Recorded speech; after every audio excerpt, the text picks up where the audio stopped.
Welcome to this tutorial. In this video, I'll be performing an investment appraisal using the NPV method. All right. Now, this is a pure financial management question, and it has got twofold in it. As you can see, we are attempting to calculate the weighted average cost of capital, and then we are also evaluating the investment using NPV. So we are calculating basically two things. All right. So I'll go straight to the question. Jade PLC is considering investing in a brick making machine costing $1.2 million with a life of 4 years. The machine is expected to make 200 bricks per annum. The selling price is $9 per unit. Material cost is $4.5 per unit, and the variable overhead production cost is $1.5 per unit. Okay, so we've got a selling price, we've got a material which is 4.5, and then we've got a variable production cost. Annual fixed costs are expected to be $100,000 and are not expected to increase, meaning we don't expect inflation on the fixed cost. The machine has a scrap value of $50,000 at the end of year 4. The applicable inflation rate starting from year 2 is as follows.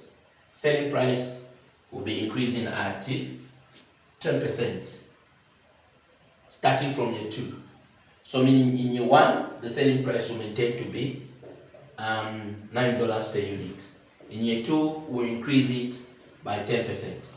The variable costs are expected to rise or inflate at 11%. The company is financed by both equity and debt.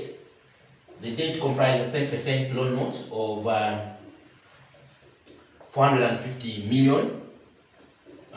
Equity comprises of 1 million shares trading at $1.1 per share.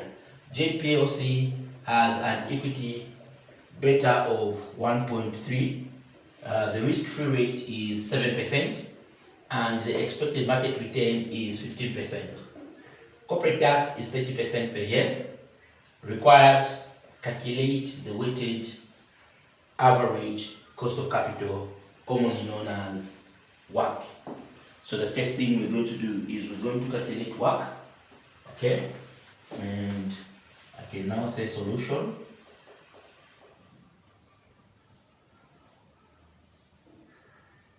Solution A, we are calculating WACC, okay, which has, there are only two elements there.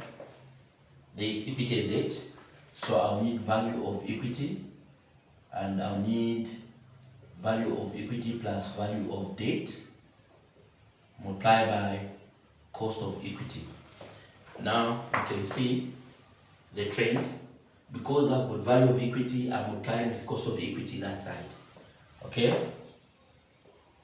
Then this side, I need value of equity. Sorry, I need value of debt. Value of equity plus value of debt. Okay? Because I've got debt on top, I'll multiply this with cost of debt, but cost of debt has got tax implications. So we remove tax from the cost of debt. So we'll have 1 minus t. This is the formula for calculating WACC. So now let's see basically what I have. Do I have cost of equity? I do not have cost of equity. Okay, I do have cost of debt because the examiner has given it literally like that. but there are times where we calculate the cost of equity when we've been given the market value of equity and um, the nominal value, where we hammer the interest to understand how much interest is being paid. But this question showed a weakness here. It did not have the value at which date is being sold at per unit of debt instrument, and it did not have the nominal value at which the date was issued per unit of debt, I mean. Okay, so meaning literally we'll pick this as cost of debt. So cost of debt we have, which is KD. Cost of equity we do not have. There are two formulas for calculating cost of equity.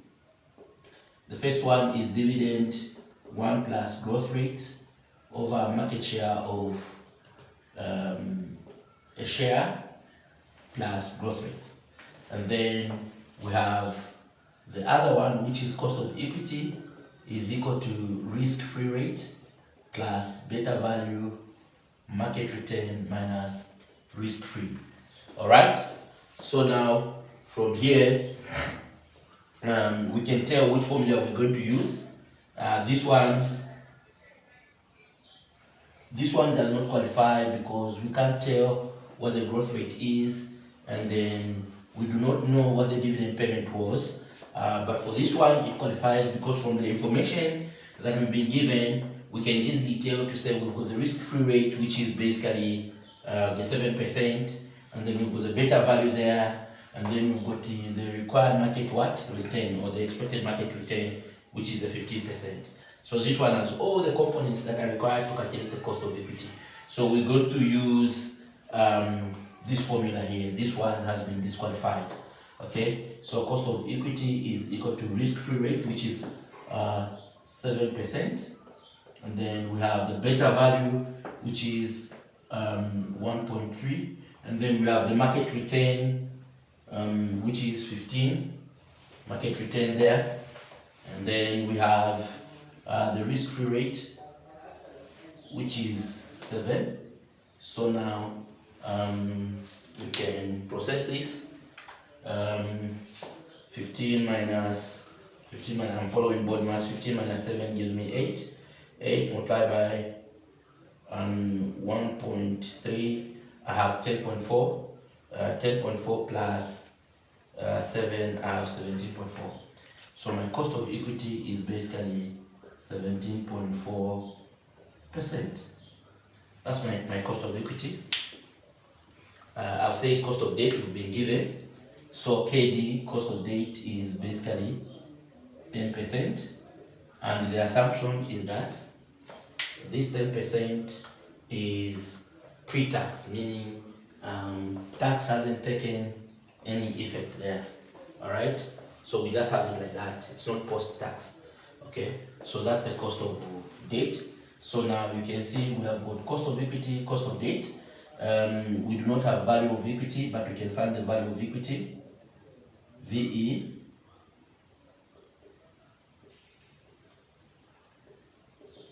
value of equity, VE value of equity. We're simply going to get the number of equity shares multiplied by the price of shares, like the market price of a share. So currently the market price of a share is $1.1 per share. Okay, so we'll just multiply that by the number of shares, then we have the value of equity. So we are multiplying 1 million multiplied by $1.1.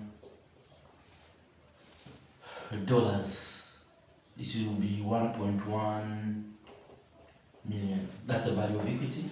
And then we need the value of debt. Value of debt, which is VD. The value of debt in this case is basically given there 450 million. So it was quite a huge debt. Yeah, this is not me, it's the examiner style. Yeah, but this was quite substantial. It was really a big debt. All right. So now, with this which we have, we can now plug in the formulas for WACC and calculate the weighted average cost of capital. Okay. So now we'll say WACC, therefore, will be value of equity. Value of equity is 1.1 million, which is that. Then below there, value of equity plus value of debt. Value of debt 450 million, as given by the question. And then cost of equity, KE, cost of equity, we have calculated it, it's 17.4% plus, okay, value of debt, value of debt is 450 million,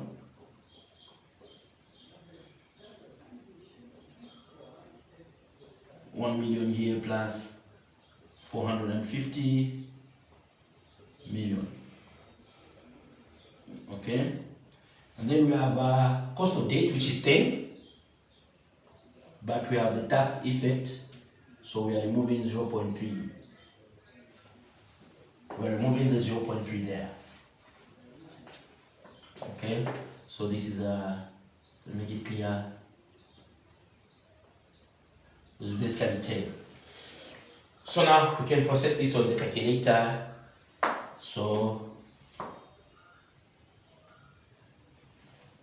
I'll start with this side. $1,100,000 divided by, open brackets, 1.1 plus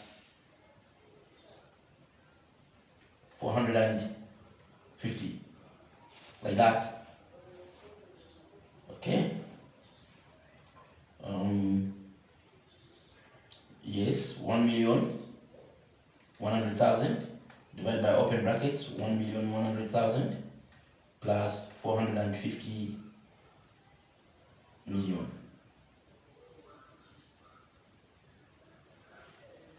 Yeah, so this side multiply by 17.4. So this side clearly I have 0.04% plus, I go that side, 450 million divided by, open brackets, 1,100,000 plus 450 million, close brackets. Okay. Yeah, I have 0.9975 multiplied by 10, which is that one, and then we know here 1 minus 0.3 gives us 0.7. So I've gotten the answer multiplied by 10 and then multiplied by 0.7.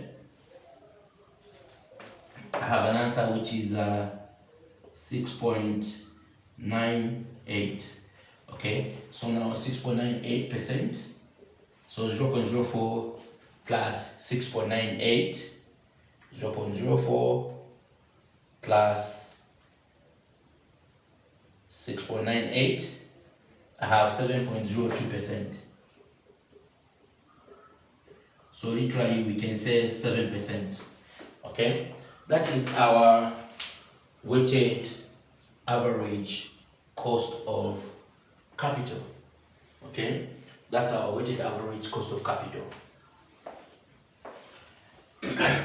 Now, we've calculated A, we need to calculate B, where we are evaluating the investment using net present value, NPV. Okay, so I can remove this so that we can compute for the B part.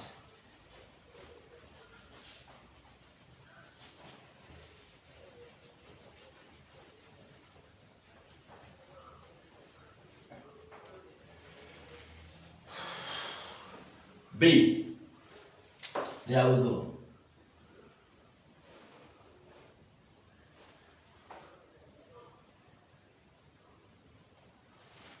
B, there we go. This is what we're going to do. We're going to have years here. We'll start from year 0, year 1, year 2, year 3, year 4. Why? The project is for 4 years. The project is for 4 years. So that's what we're going to do. So the first thing we're going to do is to calculate the contribution per unit. And the way we calculate the contribution per unit is simply saying selling price minus the variable cost. All right. So we have the selling price, and we've been told to say the selling price is $9. Okay. So let me put the dollars in the brackets. $9 there. All right. In year 1, and it will start increasing at 10% in subsequent years up to year 4. So there we have $9 in year 1. So let's increase $9 by 10%. So if I'm increasing $9 by 10%, I basically say 10% is 0.1.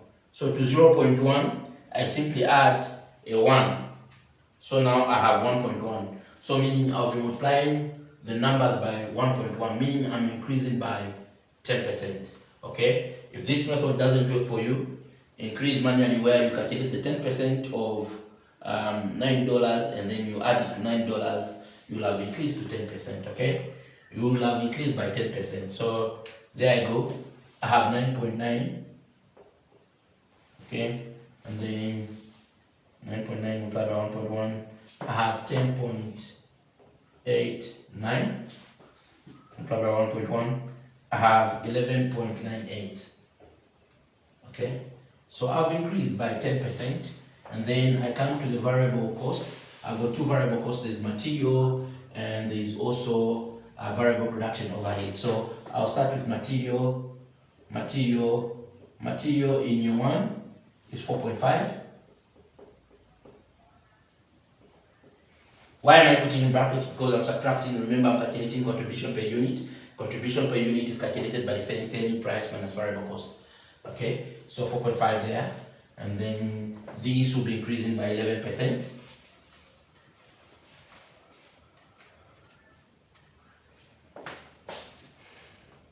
This is 5.0.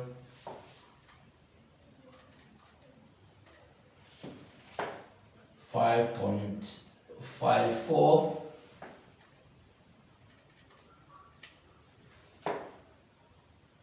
6.1. Brackets. Okay, and then I come to the variable production overhead, which is 1.5. So variable overheads, it's 1.5 in year 1.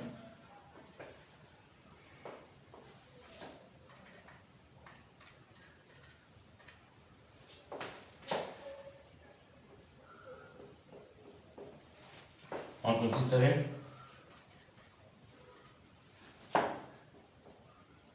1.85,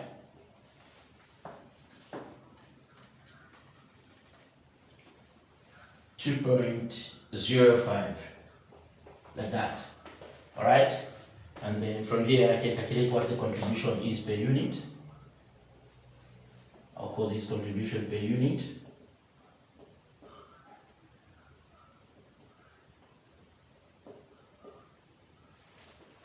Contribution per unit, 9 minus 4.5 minus 1.5. I have 3 here. 9.9 minus 5 minus 1.67. I have 3.23. 10.89 minus 5.54 minus 1.85 5. I have 3.5. 11.98 minus 6.10 minus 2.05. I have 3.83. Okay, and then we have the number of units here.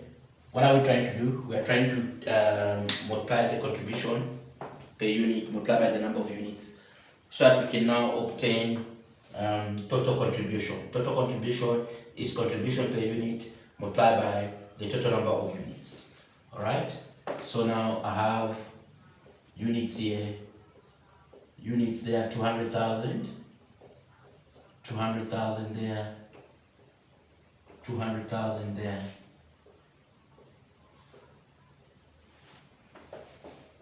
Okay. So now I have total contribution here.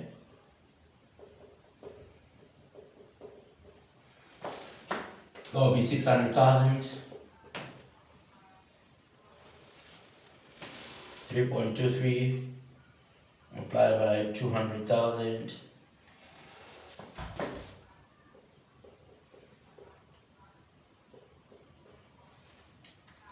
3.50 multiplied by 200,000.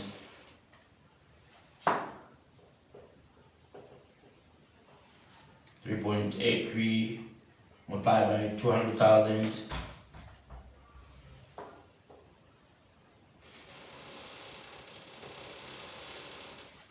All right, that's our total contribution, and it's in dollars. Okay, and then from the total contribution now, we can remove the fixed costs, which are the 100,000 per annum, less fixed cost, so that we can have cash flows before tax. 100,000 here, 100,000 there, 100,000 there, $100,000 there. All right. So now, what I have is cash flow before tax.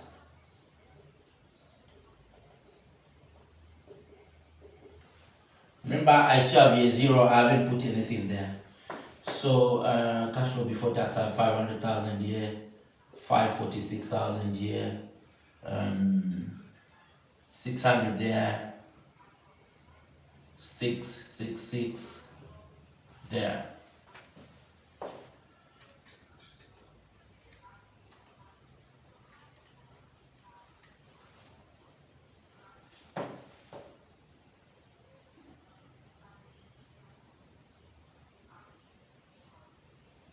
Yes.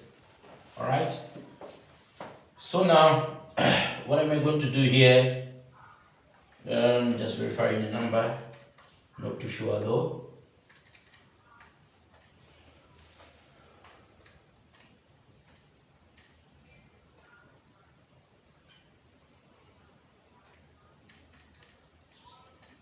Okay, everything is okay. So now, from here now, we can, since these are cash flows before tax, we can hammer the tax, which is the 30%. So here it looks like 150,000 will be a tax. Let me check. Yeah, 150, and then 163,800 is our tax there.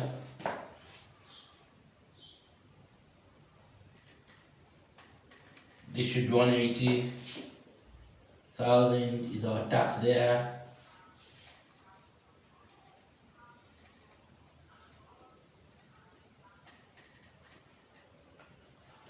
$199,800 is our tax there. Okay, and then we can have cash flows after tax.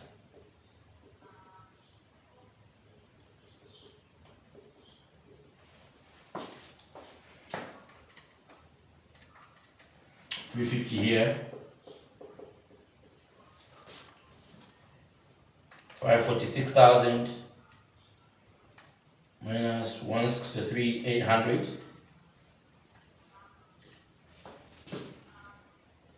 382,200.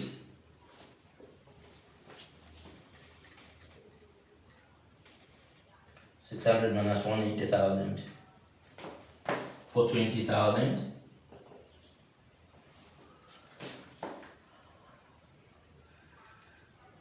Minus 199,800. 466,200. Okay. Now I can push in the investment, which is the 1.2 million. I'm done with the computations of cash flows after tax, and then we can talk about the investment. The initial investment, which occurs in year 0, is, so this is my year 0, 1.2 million, and it's a negative. Okay, it's a negative, meaning cash going out. All right. We did not have investment in year 1, year 2, year 3. However, this investment or the machine itself had a scrap value of 50,000. So this 50,000 comes in year 4 as a positive what? Cash flow.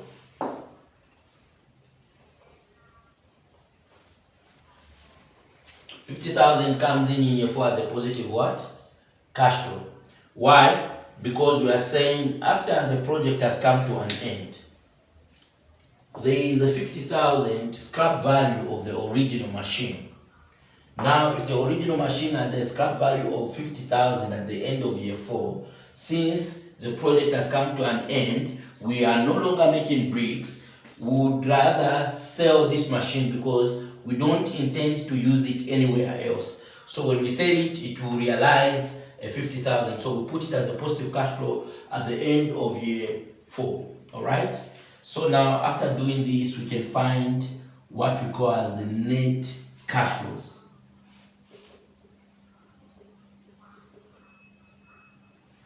Here the net cash flow in year 0 is to negative 1 million. Remember, it's an investment, no wonder it's a negative. Here we have 350,000, 382,200, 420,000, and then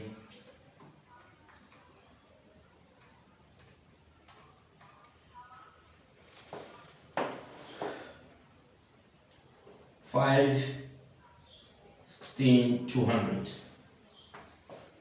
Stuffs like that. Okay, stuffs like that. And then now at this point, since it's a net present value, we need to discount the cash flows to make them present values using 7%. Where is the 7% coming from?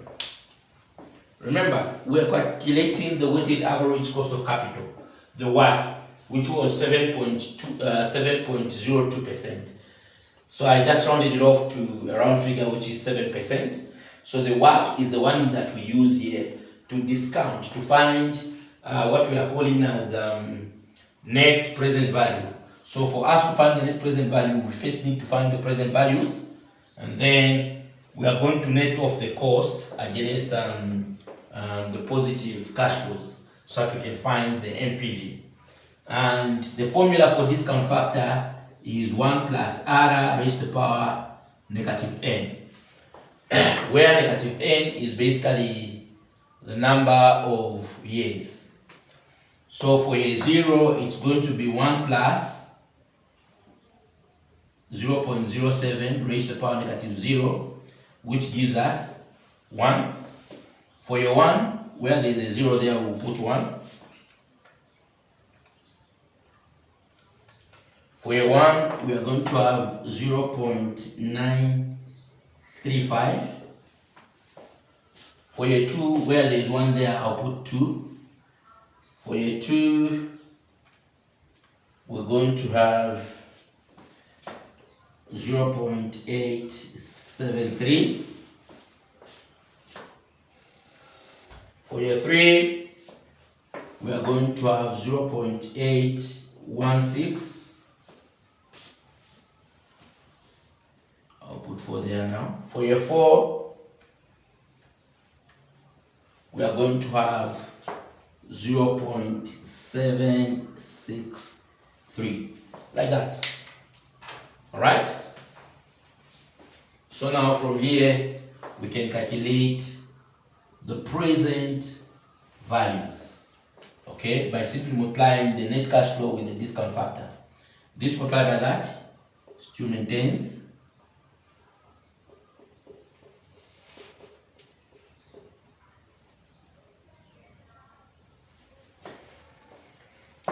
350,000 multiplied by 0.935. We have 327,250. 382, 200 multiplied by 0.873. I have 333, 6 skiste point 6. 420,000 multiplied by 0.816. I have 342, 720. 342, 720. 516, 200, 0.763.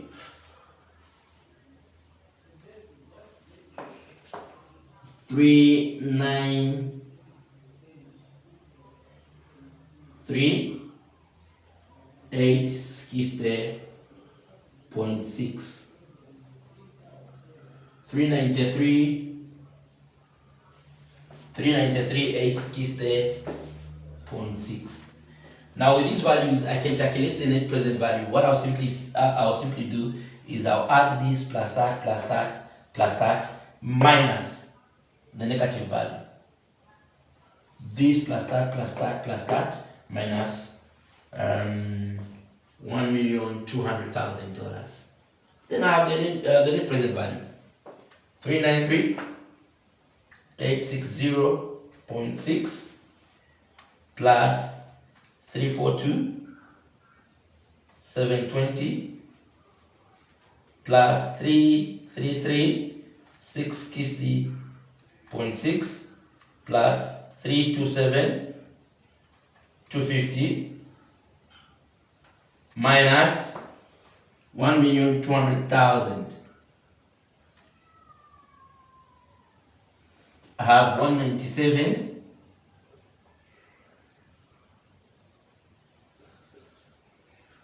491.20 as my WACC, my NPV. Now, if I'm evaluating the project which has an NPV with a positive cash flow, it simply indicates that the project is financially viable. So, JPLC should consider investing in this project because it's financially viable. Why is it financially viable? Because it has a positive NPV. All right.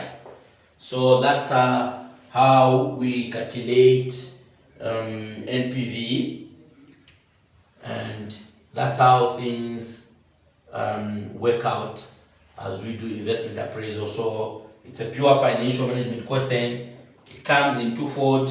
The first part, the examiner might be asking you to calculate the weighted average cost of capital, or sometimes it can be silent but just need to discern to say, have you been given cost of debt, and then you need to calculate your own cost of equity, meaning there are two components which are financing this this business model. Therefore, you cannot use one cost of capital. You need to calculate the weighted average cost of capital, which combines both debt and equity. Thank you.